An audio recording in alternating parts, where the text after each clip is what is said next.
On to the Detroit Lions. 3-point home favorites, -110 both ways.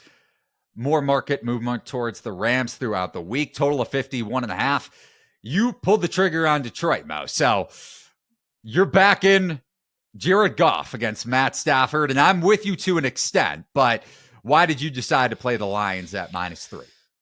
Just really wanted that 3 if I was going to pull the trigger. It did drop to 3, -115. We even saw a 3 flat for a little bit at Caesars, but it's come back up across the board, 115 everywhere, I think. Yeah, I know I'm on an island with this one, and everyone in the world loves the Rams, sharps and random button clickers alike, but I just think this Lions offense is not, I think it's way stronger than people are just giving it credit for, man. I'm very skeptical that this Rams D can hold up. Their metrics are mediocre. We know how bad this roster is on that end of the ball. They're in the 20s in DVOA, 15th-ish in EPA against both the rush and the pass.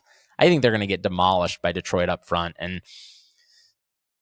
this Rams offense, yes, they're good. Yes, they've had a nice run. Yes, Matt Stafford has been playing great for the most part, but they've been mostly beating up on patsies. I mean, they faced 2 good defenses in that stretch of games, Cleveland and Baltimore. Yes, they scored a lot of points, but the Ravens also don't play into the way people have exploited Stafford's lack of mobility. They don't get that much pressure. We talked about that. That's why I like the Rams.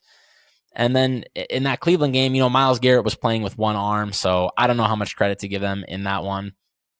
It just comes down to this Detroit secondary. Can they cover Puka and Coop? Maybe not. I mean, this is obviously the weak point of the team. Branch in the slot may be the one counterpoint to that against Cup. Yeah, they're obviously have had a rough season, but they'll get some coverage from they'll get some help up front. 3rd in pressure rate.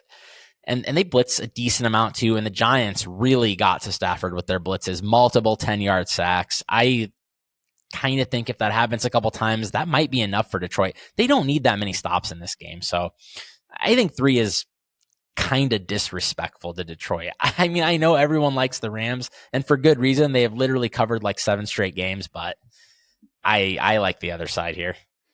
I really do think, on our first edition of Beat the Closing Number this week, I said I don't like saying square dog of the week. I really do think the Rams are the square dog of the week, just because bettors like you and I were kind of waiting to fade Detroit in the playoffs, and automatically, on top of the fact that the Rams are red hot, bettors are going to the window and betting the Rams. I'm with you, though. I just think the number is a little bit short. Now, with that said, I haven't bet the Lions, but you look at their run defense, number 1 in run DVOA, top 10 in both EPA per carry and rushing success rate allowed. You have Ali McNeil back, one of the more underrated nose tackles in the NFL. And then to your point, Lions with the top 10 blitz rate and pressure rate. Stafford ranks number 34 among qualified quarterbacks in pressure catchable pass rate and number 23 in pressure completion percentage, both below league average.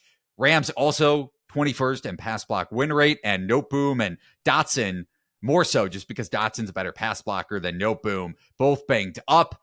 Detroit also has a special teams edge, which is kind of going unnoticed. We saw the Rams special teams get burned by the Ravens in overtime with that punt return for a touchdown, and the Giants punt 6 that almost put them tied in the final few minutes. So Laporta banged up. We don't know his status, but I'm with you on Detroit, at least matchup wise. So those are our wild card bets.